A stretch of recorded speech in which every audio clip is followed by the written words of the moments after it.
So as we can see here, looking at the full fight statistics, total strikes, the most ever thrown, the most ever landed, completely beating out Max Holloway in a 5-round fight. It could have been 3 rounds. It does not matter. 529 strikes to 45, and those 45 are fucking generous.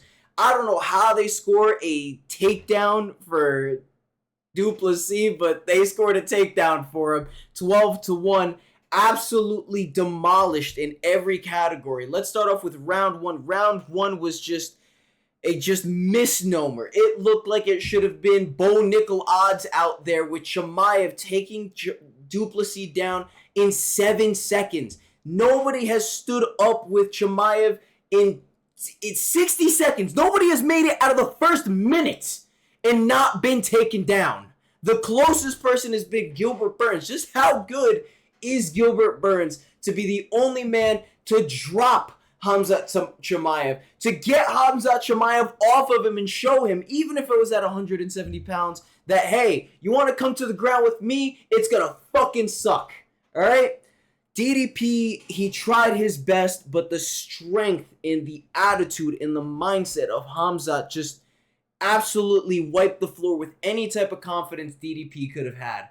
From the opening bell to the ending clappers, Khamzat was on this man like a wet blanket, and a lot of people, as you can tell, thought it was boring. Lots and lots of boos. It even came to the point where Mark Goddard tried saving DDP and the main event 2 times by standing him up and separating them along the fence. It ended up being what it was supposed to be, but Khamzat just showing, have we had a specialist like this in the middleweight division in terms of grappling since Damian Maia? And even then, Damian Maia wasn't this dominant. Even then, Damian Maia can maybe get you to the ground, control you and whatnot, get the submission better than I would say Khamzat Chimaev could. A deeper repertoire of submissions, but I mean, all credit in the world. The size of Duplessis, just, it did not matter. The striking and awkward style and comically large hammer, it did not matter. Khamzat showed that by going out there and training in Rampage Jackson's gym with Arman Sayukian, Helen Morales, Aaron Pico. We'll talk about the Aaron Pico fight soon, and sadly how he is one of, I don't want to say most overrated, but I'm going to say most overrated prospects ever in MMA. I mean, how many great things can you say about Khamzat Chimaev? We can sing the praises, we can write the songs. I mean, the only knock on him in the fight was that he was on his back twice, you know? And it was just because I guess he was getting tired from beating Dreykus's face in. Sean Strickland saying that Khamzat's a weak man and he's going to break, and he almost retired during COVID because of him, especially in the training room. Shit, man. I need to see that fight. I need to see if Sean Strickland can do better, because what does anybody do? Let's look at the rankings here. Let's be very real here.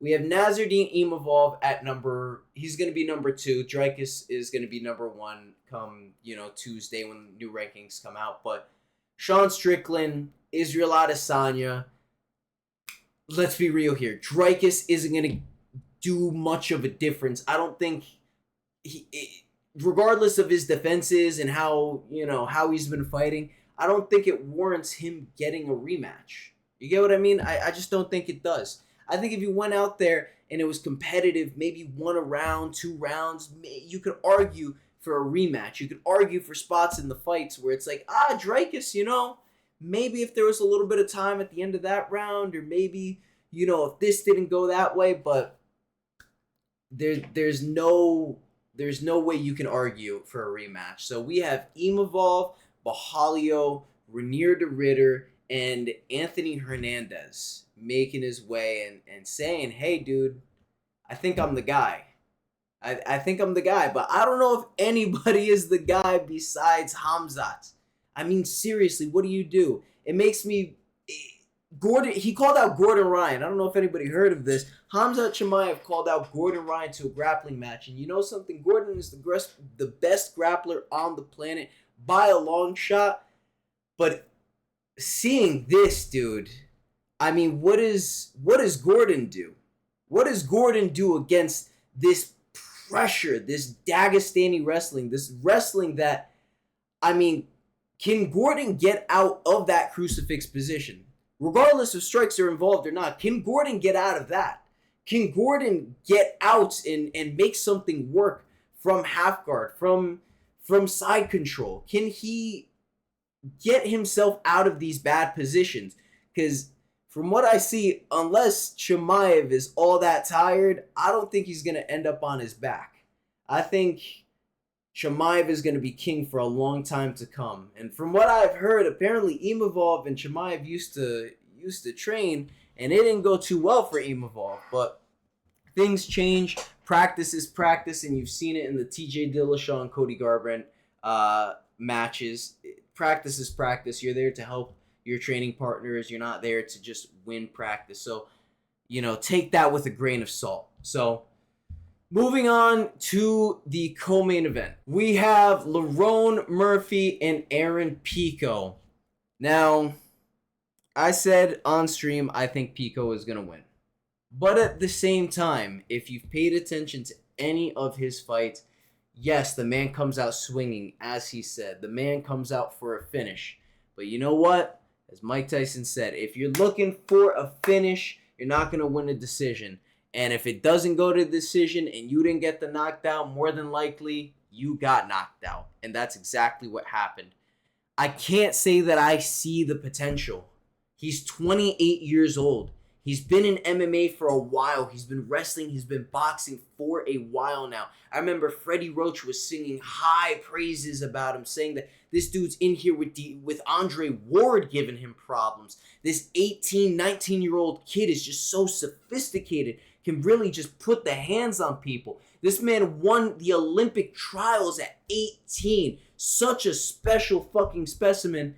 And this was his UFC debut and he blew it.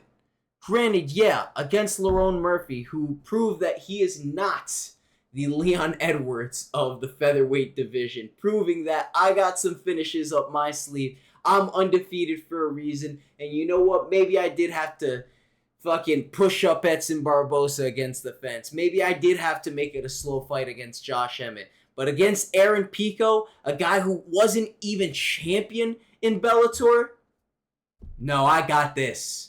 I got this one. And he got him out there in the first round. 3 minutes, 21 seconds.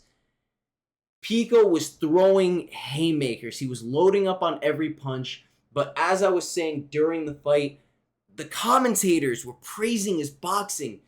But his fundamentals aren't really there. And you saw it with his defense. You especially saw it with his defense. He's too headstrong and just wants to go for the highlight punch and just get the opponent out so quickly that he's not focused on the fact that he doesn't have a chin. He just doesn't. This man was knocked out cold 3 times prior to this. Had a TKO injury because his shoulder popped out. It's just, Aaron Pico has had so much potential, but I think just like Michael Chandler, regardless of pure athleticism, I just don't think he has the proper mindset. I just don't think he's ever going to come out with the proper game plan and stick with it to do what he needs to do. So, congratulations, Lerone Murphy. Sucks to see Aaron Pico, sucks to see this happen. But in terms of what happens now, who does Aaron Pico fight at featherweight? I mean, shit. You might have to give him, I guess, Dan Ige? Maybe fucking Giga Chikadze?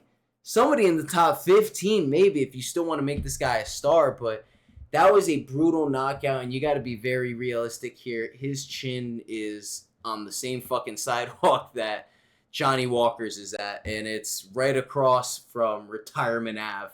So I wouldn't put too much stock in Aaron Pico, man. This was his one shot, and if he went out there with a dominant performance and got it done, it would have been a different story. But you can't be focused on Alexander Volkanovski, the champion, talking about that you're going to out-wrestle him and you're going to dominate him when you haven't even gotten through to your first opponent yet, suffering from the Bo Nickal effect. You know what I mean? So, Lerone Murphy, I mean, Shit, do you give this man a title shot? We got Diego Lopez versus John Silva, which is a weird fight that's happening. It's a very weird fight that may indicate that there could be a rematch down the line, but we got Mobstar over here at number 1. Somehow, someway, he ends up at number 1. Brian Ortega never leaving the top 5. Yet, I mean, when's the last time this man's gotten a win? Fucking Jairo Rodriguez? Let's be very real here. We look at this. He lost to him, then won, and then lost to fucking Lopez. Got knocked out and then woken up on his feet, all within the same second. So, yeah, Lerone Murphy, give him Mobstar or give him a title shot, or maybe even give him the winner of Jean Silva and, Diego Lopez. As for Dricus, I mean, Dricus could, fight anybody. Maybe who he moves up. I forgot to touch on that, but, it is what it is. And on to Jeff Neal, Carlos Pratis. Whew. Spinning back fist knockouts, back to back. If I didn't mention that with the co-main event, I'm mentioning it now. Right before the co-main event, Carlos Pratis, an elbow, more than a back fist, a spinning back elbow right to the temple of Jeff Neal that just put him out cold.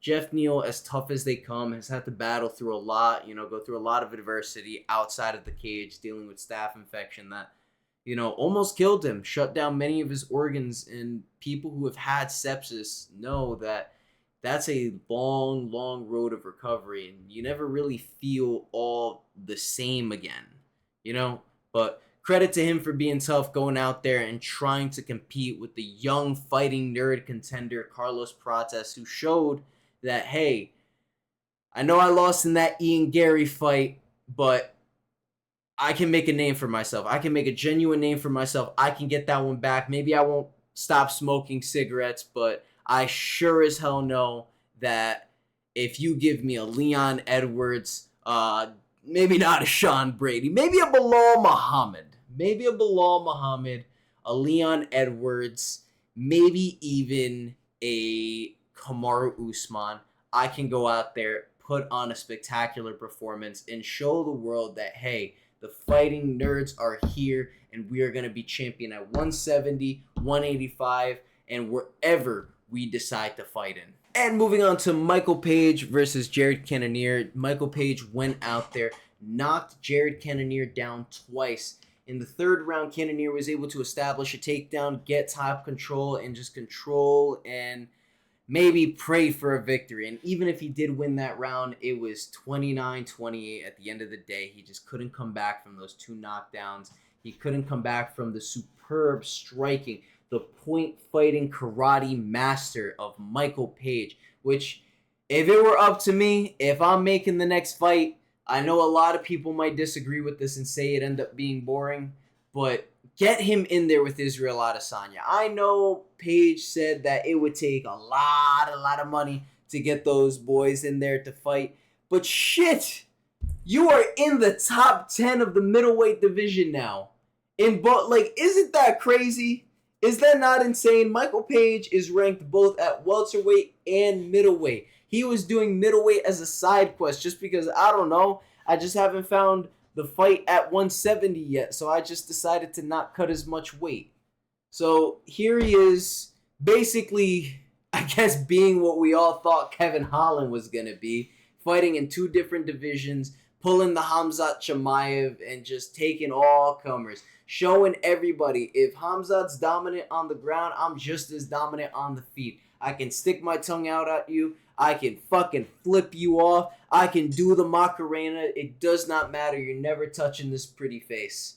Michael Page, outstanding job. Wrapping up the main card, Kai Asukara falls to Tim Elliott. He looked like he was following a strict game plan, but Tim Elliott, as you can see from the picture, decided to shave off the beard, cut the hair, just say, fuck it, I'm going out there, no more caveman style. I'm going to show this man that UFC wrestling is different. American wrestling is different. And he was able to submit him with the silly Billy Gilly. Dustin Poirier shouting him out on X, on Twitter. And Kai just, He was ranked number 15. He's 0-2 in the UFC now. He was a rising champion, and as we've been seeing with this common trend, these Bellator, PFL, Ryzen, GFL fighters are coming over, and they're just doing abysmal. They are not being who a lot of people thought they were going to be. And I never thought they were going to, personally be anything that people expected them to be. I thought they were all relatively B tier. I think if you really want to get some of the better level competition, I would have said one championship. But even one championship, they're really not doing as many MMA fights in every division as they used to. They're really sticking to a lot more kickboxing, Muay Thai, couple MMA fights, and then mostly grappling. But Kyle Sakara decided to switch off the Super Saiyan, fight in his base form, and it wasn't enough. It wasn't enough against the crafty veteran in Tim Elliott, who was able to go out there and say, hey, your crisp striking means nothing when you get to the ground because you are a blue belt and I am a black belt. And he submitted him with the quickness. Heading on over to the prelims, Chimaev's brother in arms going out there and submitting Eric Nolan. Eric Nolan talking about how I'm not just going to roll over and be this man's bitch. And he tried not to be, but as Chimaev said, dude, this guy is better than me. Which, after the performance we just saw from Chimaev, I don't know if I believe that. I think he's just hyping his friend up. But what a beautiful performance by Susurkayev. I can't wait to see this dude again. I hope he fights in 4 more days. The Polish Superboy takes out Gerald Mearshart in round 1. GM3, man, I think it's time to call it quits. You've had a lot of fights, you've had a lot of experience, you've done everything you possibly could in MMA, but you're taking the Lionheart Smith route, and I think it's about time that you call it quits with MMA. I don't want to see him removed as a fighter, but that's probably what's going to happen. The Polish Superboy. Where does he go from here? I mean, can you give him a top 15 guy? That's tough. At most, you maybe give him a Vettori or a Kopylov, but even then, I don't know if he's ready for that. So maybe looking for somebody outside the top 15 first. Lupi Goodness versus Jessica Andrade. Lupi going out there and showing her well-roundedness against the aging Andrade. Both women pushing the pace, especially at the end, but Lupi persevering, winning the rounds that she needs to win, and just showing that, hey, the old guard is done. Joanna retired a long time ago. Jessica, I think it might be time for you to retire too. Oh, and the parlay buster himself. Chase Hooper showing he still doesn't know how to fucking punch his way out of a paper bag. I don't know if it's the too much gooning. I don't know if he didn't train with Stephen Thompson enough. I don't know what the issue is, but this man can't throw a punch to save his life. And even if he were to get a takedown, it was never going to work against Alexander the Great, or whatever his new name is now, Hernandez. Last second knockout with 2 seconds left made me jump out of my seat, and I was telling the boys the whole fucking night, dude, if there's one guy that's gonna blow everybody's parlay, it's gonna be Chase Hooper. I tried advocating and saying maybe he could take some guys in the top 15, maybe a Dariush in the top 10, but I don't think he'll ever be ready. I don't think you're ever gonna see this man in the top 10. He's never going to be a title contender. He's the Brian Barberina, almost, of the 155-pound division. You might see him here for quite a while, fighting well into his late 30s, but I just don't see him. I just don't see a path where he gets into contendership at the very least. In the early prelims, Jakar Close celebrating like he won the fucking World Cup against Edson Barbosa. I mean, yeah, the total strike differential, sure, over 3 rounds, but Jesus, man, it was still a close fight. Because Edson just showing that, hey, you don't want to kick with me. And Jakar showing that, hey, these small shoulders have absolutely no strength. When does Edson Barboza ever reverse position on anybody in the clinch up against the fence? Evidently, it was this fight against Jakar Close. But all in all, Barboza, I want to see him retire already. I just don't think there's any reason for him to, keep fighting. He's proven all he can. Jakar Close, I wouldn't give him anybody in the top 15. I don't think he beats anybody in the top 15. Maybe he beats a Grant Dawson. Maybe he gets a competitive fight out of Hanato Moicano. Does he pull that win off? I don't know. Very unlikely that he does. Either way, I don't want to see him fight again. One of the robberies, quote unquote, of the card, as we can see here by strike differentials and just differentials as a whole, Karina Silva versus Dion Barbosa. I had my pick on Barbosa, and it was a close fight, but I can't necessarily say it was a robbery. Silva was going for the submissions, trying to end the fight, and just laying on top of your opponent in the final round isn't going to warrant you the round. Control time means a lot, but if you're not doing anything with that control, what does it really mean? So I wouldn't say it was a robbery. I would say that the decision was the decision. I'm not happy about it because I picked Barbosa, but let's be logical here. I think Silva won. And on to the opening of the card, the flyweight bout, Joseph Morales versus Aliba Adaris.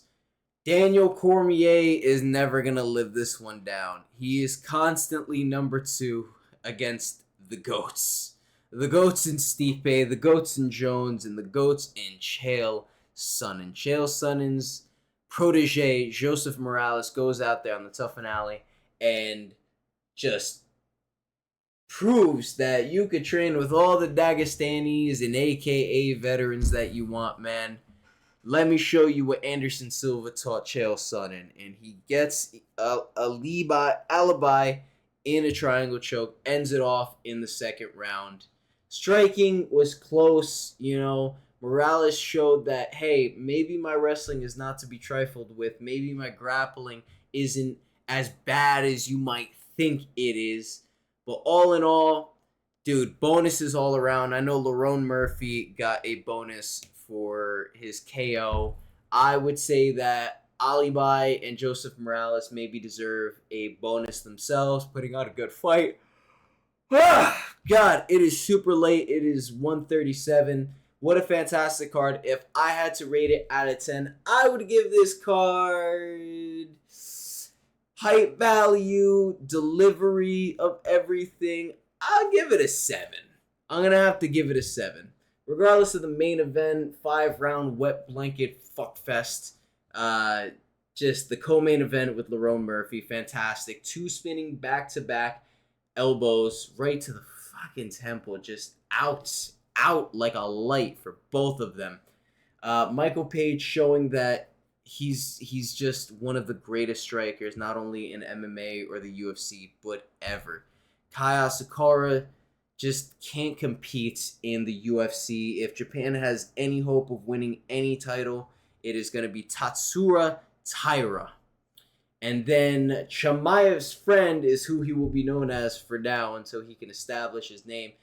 Shit, this guy might fight 2 weeks from now, so keep an eye out on him and definitely keep your wallets open. Gerald Mearshart, just not UFC caliber anymore, man. It's time for him to hang it up. You don't want to see him end up like James Vick. Loopy Goodness showing that the old guard is done and over with, and that the new Mexicans, the Mexicans have been coming over, taking over the strawweight division. I don't know if anybody's noticed. Alexa Grasso, and then I believe there's 2 more. Chase Hooper, if he can't improve his striking, which is what everybody's been talking about for the longest time now, I mean, why are you fighting? Edson Barbosa showing that he needs to retire. Jakar Close proving that he's not even a top 15 fighter. No, 155 is deep, but get this. Oh, my God. I couldn't stand it. His striking is atrocious. His footwork is abysmal. And his entertainment value is none. Dion Barbosa, hope to see her back. Yes, she was the underdog. Almost pulled off the win. Karine Silva. I mean, who do you fight? You know what I mean? Who do you fight at flyweight? That's a fantastic question. We're gonna have to figure that out. You know, I don't think there's any clear-cut person that you should be fighting. And then Joseph Morales, who's he gonna fight now at flyweight? I mean, maybe put him in there against Kyle Sakara. Maybe make Kai 0-3. Maybe get this guy up there in the rankings. Who knows? But all in all, 7 out of 10 card. Thank you, everybody, for watching. I know we haven't done one of these in a while. Thank you for the support. Thank you for everybody that joined the stream. I am extremely tired. I have already made the thumbnail. Be on the lookout for more Chrono Trigger. Be on the lookout for more Discussions podcast. We have some Guitar Hero coming out, Shell Shock videos, all the good stuff. So, goodbye, everybody.